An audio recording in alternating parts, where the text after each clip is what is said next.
Ladies and gentlemen, how are you guys doing? It's your favorite international host, Zoepoze, and we're about to chop it up.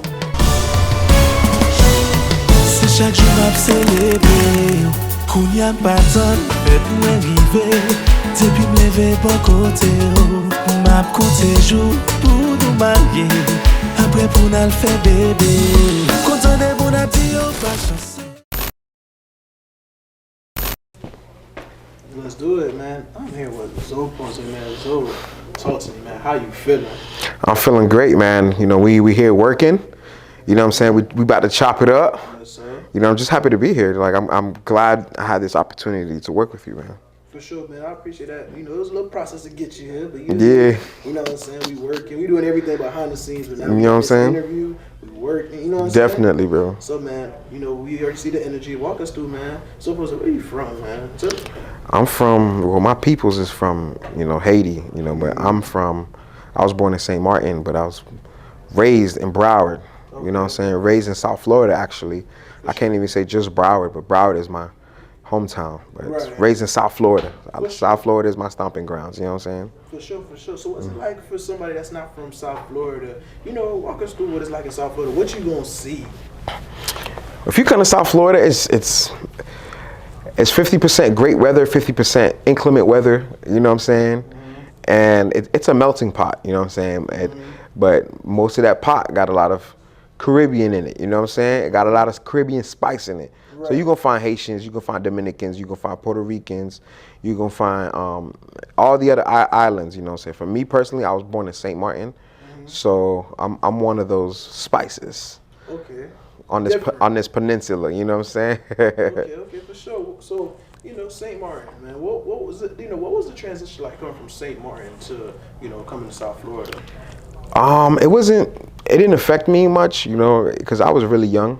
You know, I was like under 5 years old, like I would say between 3 and 7 years old when that transition was happening. Because I went from St. Martin to Haiti, from Haiti to the United States.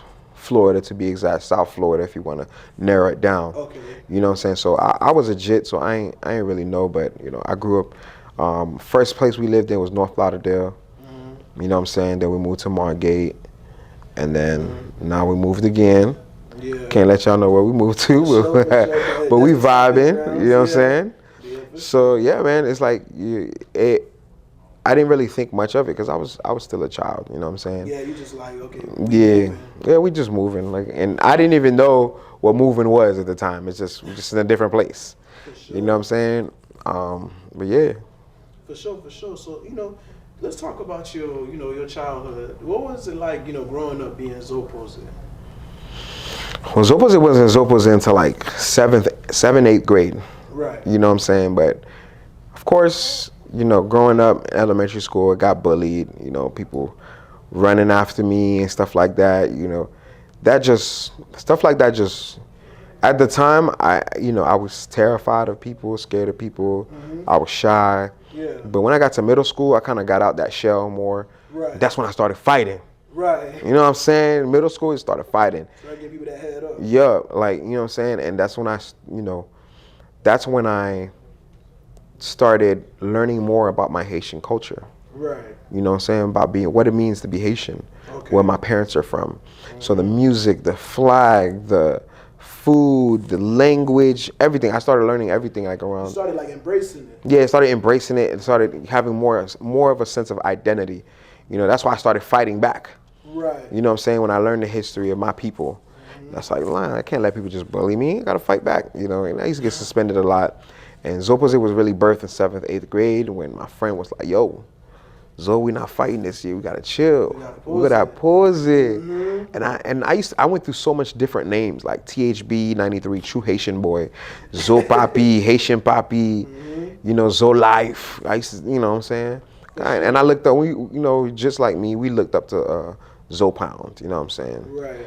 You know, we heard stories about Zo Pound and stuff like that, but when my boy was like, Zoepoze, and like, I like that name. Yeah. So I started writing that shit everywhere, like on my book bag, permanent marker on my arm, all that stuff. Like, yo, I'm gonna get this tatted. Like, I still don't got the tattoo yet, but I don't know if I'm gonna get it yet. But yeah, I started embracing that name, and then Zoepoze, like, It became a household name before I even knew it was a household name. You know what I'm saying? Everybody, if you didn't know my real name, everybody called me Zoepoze or Zoe.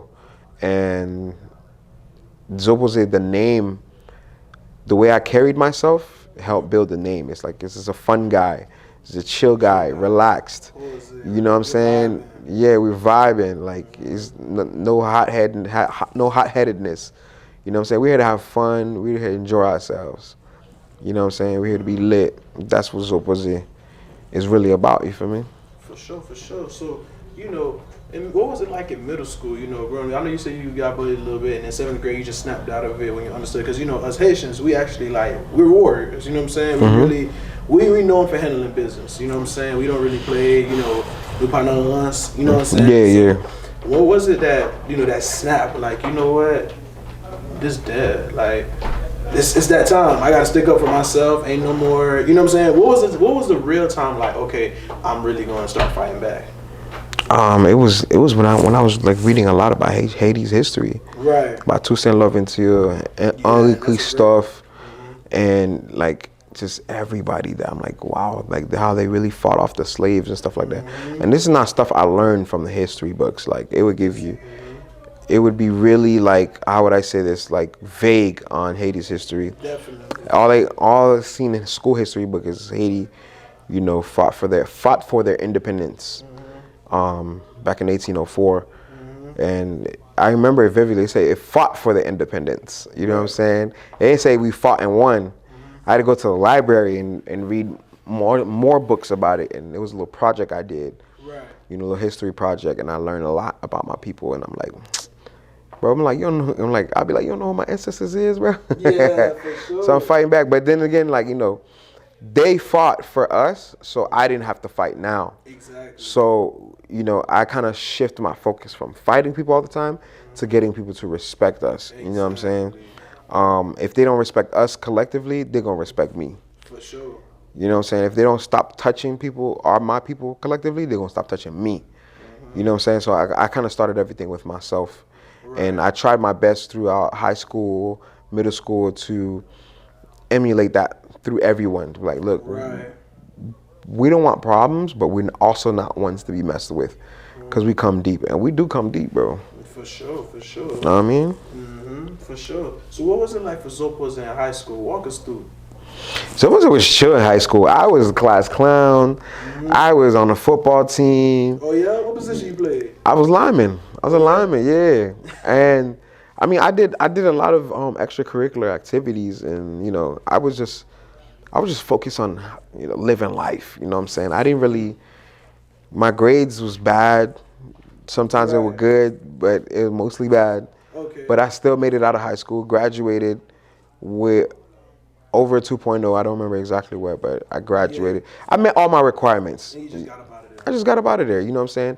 It was a vibe. It was chill, but you know, I almost got into one fight, but after that, nothing happened. That one fight didn't happen because I'm Zoepoze, and I don't bother nobody. Right. You know what I'm saying? So when people see people I was about to fight, everybody surrounded them niggas. Yeah.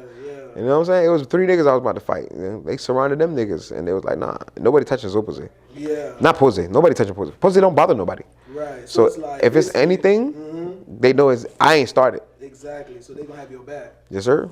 For sure, for sure. So are you cool with some of those people that was about to jump into that fight? Yeah, I'm still cool with them. Like I don't speak to them on a daily basis, unfortunately. No, sure. But when I see them, it's all love. Like every time I see them, like, and I remember their names too, Omar and Milkshake. You know, yeah. That's real. That's real. Yeah, man. For sure. So you know, the transition. You know, you didn't really do the typical. You know, coming out of going to school. You know, getting a degree type stuff. You know, what was it that was like? You know, this snap. Like, okay, I'm gonna take the comedy thing serious. When I started doing videos online, right? When Instagram first, or before Instagram, I was on Vine. Okay. And then when Instagram was like, yo, we wanna add video to our platform, they did it. I started doing videos on Instagram as well, and then that's when people started hitting me up, Instagram and Facebook, and that's when people started hitting me up like, yo, we want you for a comedy show. And mind you, I never did comedy before. For sure. I'm not a stand-up comedian. And now, like, I used to let people call me a stand-up comedian, but now I don't let people call me stand-up. For sure. It's either international host or entertainer. You know what I'm saying? But I did it, and my advantage was I got to watch stand-up comedy shows and specials with my dad growing up, because that's how my dad learned his English. So I'll be breaking down the jokes to him and stuff like that. And you know what I'm saying? Yeah. So I had that one up on everybody that was doing videos at the time, and you know what I'm saying? And I just went with it, bro. I just studied the people that I watched before, and just did my thing. And the viral videos that I had at the time, I just took those videos, turned it into a longer story. So Instagram was like 15 seconds at the time. I took those 15 seconds and took what 3 or 4 viral videos, made those 15 seconds to 7 minutes each. So I'm up there for 30 minutes. You know what I'm saying? So almost 30 minutes. You know what I'm saying? No, for sure, for sure. So I finessed it. You finessed the game. For sure. So man, let's talk about it, man. You know, you say you was watching, you know, comedy with your dad. What was like maybe your top 5 comedians growing up? I don't have a top 5. A lot of different comedians. I like getting different takes from everybody. Like different styles. Different styles. I don't like to be boxed into one specific thingy. So Seinfeld is one of my favorite. Shows. Raymond, not even the show, like the person Seinfeld. Okay. Like I've watched his stand-up comedy. You know, it's corny. You know what I'm saying? It's corny. It's like it's fit for his type of people. You know what I'm saying? Right. But I can take his type and make it into mine. Right. You know what I'm saying? And because I grew up in a Haitian household in America, I had the best of both worlds. At school, I was with all the hood niggas, all of that, the Americans, Hispanics, and at home it was straight Creole, Haitian. So I made my stand-up comedy. It was where taking both worlds and clashing them together with the everyday issues that we have. Right. You know, growing up Haitian. You know, that's one of my hashtags, growing up Haitian. Or Haitians be like. You know, Haitians be like consists of, you know, how Haitians react when you bring certain friends to the house, you know, et cetera, et cetera. So, but I can name a few, you know. Kevin Hart is definitely one of them. Bro, I can't even think of them on the top of my head because I don't have a top 5. You know what I'm saying? I have a list of people I can go and like, I could watch this guy. Like Cedric the Entertainer, Steve Harvey.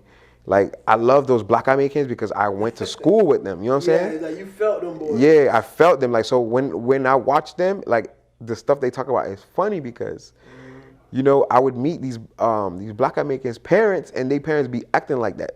It's some situation be like that for real. And the same goes for there's one comedian named Razor Comedy. Like, he mimics a Jamaican accent, Haitian accent so well, and it's just hilarious. You know what I'm saying? So yeah, man, I have so much different people. You're more of a taker than picking. Okay. Yeah, I learn from everybody. You know what I'm saying? And I feel like that's how it should be in life. You gotta learn a little bit from everybody. For sure. So, you know, what was like, okay, so when you started doing stand-up, you started doing all these big things. What was the shift that made you want to be like an international host? It started off when I was doing comedy, actually. During comedy, they'd be like, yo, we need a host for this wedding while I was doing the comedy stuff. And they also would say things like, we want you to host this comedy show. We want you to be the host, blah, blah, blah, blah, blah. And while I was doing that, bro, I realized, yo, I really love this. I really like hosting. And I started off hosting my cousin's weddings. And before that, in high school, I was doing talent show, multicultural show, drama show, all these different shows. And then before that, I started off in church. Hallelujah. You know what I'm saying? Hallelujah. For sure. So you're a church boy? Yes, sir. For sure. So, you know, you're really doing your thing with the international house. It's like your bookings is going out the roof. You know, what advice would you give someone that's trying to start their own business, trying to make their name or brand? What would you tell someone? Networking is key. Say it again. One more time. Say it again. Networking is key. I feel like a lot of people don't take networking serious. I think basically in the business world, what we trying to say is closed mouths don't get fed. Exactly. Verbally, you have to be able to sell yourself. Verbally, you have to be able to tell people, I can do this, I can do that, I can do this, I can do that. And back it up at the same time. So you can't say, yo, I do this and do that. And then they're like, okay, what do you have to show for it? And you have nothing.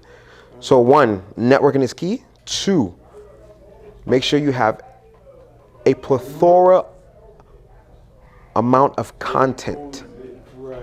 You know what I'm saying? Make sure you have a lot of content that you're pushing out. Sure. Don't ever stop pushing out content.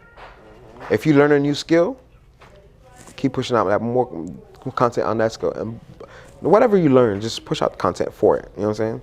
For sure. So, man, let's talk about it. You know, we basically right now, this interview, it's like we giving out free game. You know what I'm saying? Yes, sir. What would you know what I'm saying?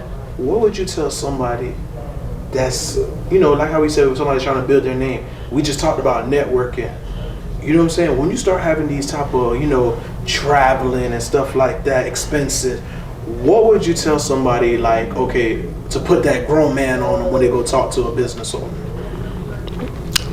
Just always be prepared. Like, always have business cards on you. Always have, like, let's say on your phone, if it's videos that you do, always make sure your phone is filled with like things that you do. You know what I'm saying? And always be confident. Yo. Right. Confidence is another key. That's number 3 right there. Have confidence in yourself. Yeah. If you've and there's a lot of people that I've met bite off more than they can chew. Yeah. If you know you can't shoot a movie, don't go tell people you can shoot a movie. Yeah. If your scope is music videos, focus on that part first. Right. Master that craft of music videos. You know what I'm saying? Then you can go on saying, all right, I can shoot movies now. Because movies are a whole different ball game. Right. I've been on movie sets. I'm talking 12-hour days. Oh, definitely. 4 days a week. Definitely. You know what I'm saying? A music video, it could be 12 hours in one day. You know what I'm saying? Excuse me. Get all the scenes in. Get all the scenes in. I feel like with movies, like how you said, it's 12 hours. You know what I'm saying? 12 hours 4 times out of the week, and that's just 1 week. Exactly. You know what I'm saying? And why if this scene don't look like, you know what I'm saying? So yeah. Like, you got to perfect the, you know, then when it comes to the editing, the cuts. Exactly. The angles, Exactly. The lighting, the boom mics, you know. I feel like a lot of people, like you said, they bite off more than they can chew, and it fucks them up in the long run. Because, you know, one thing about this business world is word of mouth.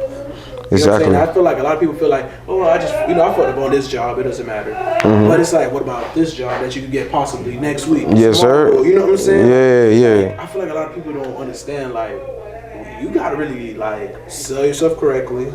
Don't sell them, like you said, don't tell them, like, you know, don't bite off more you can chew.